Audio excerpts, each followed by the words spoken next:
Mr. Vice President, ladies and gentlemen, it is a privilege to address the Human Rights Council at the opening of this, its 58th session. It is 70 years since Ireland joined the United Nations. Then, like now, we did not take our role as a UN member state lightly, but made a firm commitment to the multilateral rule-based order and to the UN Charter.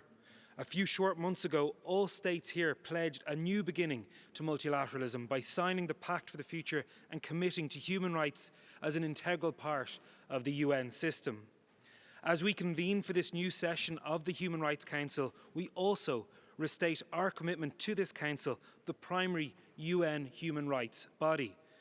Our presence here this week is a show of unity in the face of division, of support to the Office of the High Commissioner for Human Rights, to international law, and to upholding, promoting and defending human rights.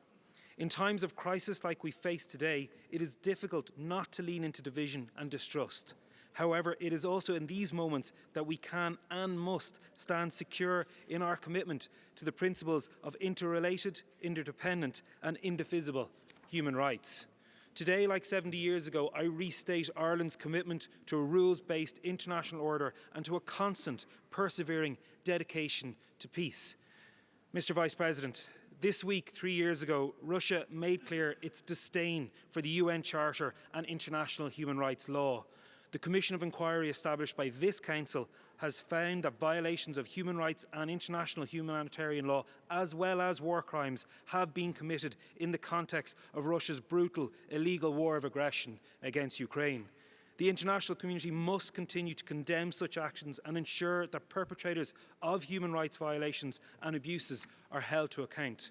Ireland will continue to call for an end to Russia's war of aggression and violations of international law, and for a comprehensive, just and lasting peace in Ukraine based on the UN Charter and with respect for Ukraine's territorial integrity and sovereignty. Last week marked 500 days since the brutal attacks perpetrated by Hamas and other terrorist organisations on Israel. Ireland unreservedly condemns these attacks and the taking of hostages. Last month, we welcomed the long-awaited ceasefire and hostage release agreement in Gaza. This brought much-needed hope and relief to the people of both Israel and Palestine. We need to see the ceasefire agreement fully implemented in all its phases, including the release of all hostages. There must also be continuing entry of humanitarian aid at scale, the provision of basic services and a framework for the return of those displaced from their homes within Gaza. We must also remain focused on the deteriorating situation in the West Bank. Ultimately, implementation of the two-state solution remains the only way to ensure lasting peace and security for Israelis and Palestinians alike. Mr. Vice President, in Sudan, the Sudanese armed forces and the rapid support forces and their allied movements and militias have shown utter disregard for human rights. They must comply with their obligations to protect civilians, humanitarian workers and human rights defenders from harm and allow rapid and unimpeded humanitarian relief to all areas under their control.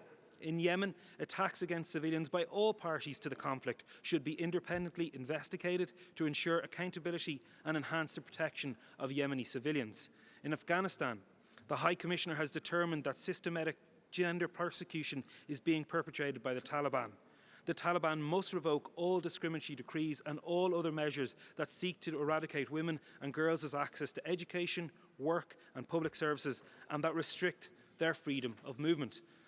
Mr. Vice President, Ireland is firmly committed to protecting and advancing both civil and political and economic, social and cultural rights. In recent years, the Human Rights Council has addressed the human rights implications of climate change.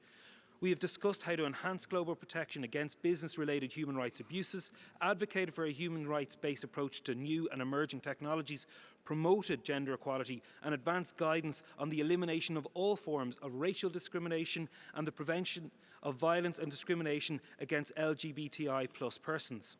A crucial component of this process is the constant open engagement with civil society partners. We have and must continue to advance protections for civil society and for human rights defenders.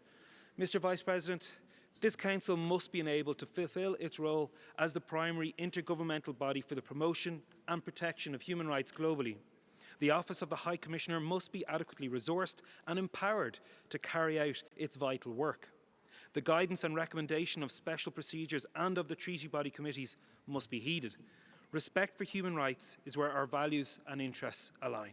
It is through more respect for human rights that we achieve peace, prosperity and sustainable development.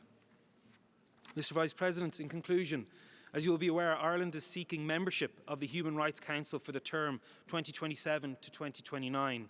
If elected, we will protect and champion the universality of human rights and the principle of non-discrimination. We will be an advocate for prevention and for accountability, and we will work in partnership and good faith with all who share our commitment to multilateralism and the values and principles set out in the UN Charter and the Universal Declaration of Human Rights. Gur míle maith agam, and thank you very much.